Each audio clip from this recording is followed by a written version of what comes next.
Kallid Ida-Virumaalased, et kätte ongi jõudnud 2017. aasta ja talv on näitanud oma tõsist palet. Päästeamet juhib siinjuures tähelepanu külmade ilmadega kasvab hüppeliselt tulekahjude arv. Ilmateenistuste andmetel algab tänasest vähemalt nädal aega kestev külmaperiood. Päästeameti varasemad kogemused on näidanud, et külmakraadide kasvades suureneb ka hüppeliselt tulekahjude arv ja tulesukkunute arv. Eelmisel aastal külmade ilmade saabudes hukkus tulekahjudes jaanuari 3 nädalaga lausa 11 inimest, ligi kolmandiku kogu aasta hukkunutest. Traagiliste tagajärgede õnnetuste vältimiseks saab igaüks kaasa aidata, abistades oma lähedasi ja naabreid, kutsudes üles ning abistades neid juhinduma järgnevatest Päästeametite soovitusest. Hoidu ülekütmisest. Külmad ilmad sunnivad ahjusid, pliite ja kaminaid rohkem kütma. Kütmisel soovitame järgida põhimõtted korraga vähem, aga sagedamini.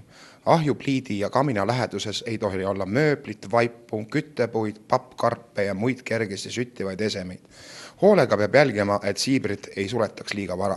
Kui lisasoojuse saamiseks on vaja kasutada elektrilisi radiaatoreid või soojapuhureid, tuleb seda teha mõistlikult, elektrisüsteemi mitte üle koormata.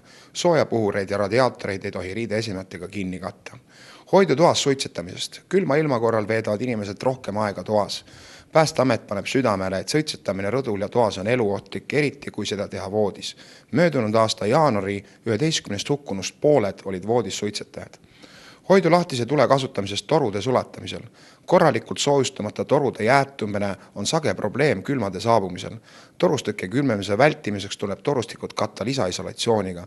Mingil juhul ei tohi jäätunud torusid lahti sulatada lahtise leegiga, näiteks leeklambiga. Jäätunud torude sulatamiseks soovitame kasutada soojakaapleid või järelevalve all olevat soojapuhurit.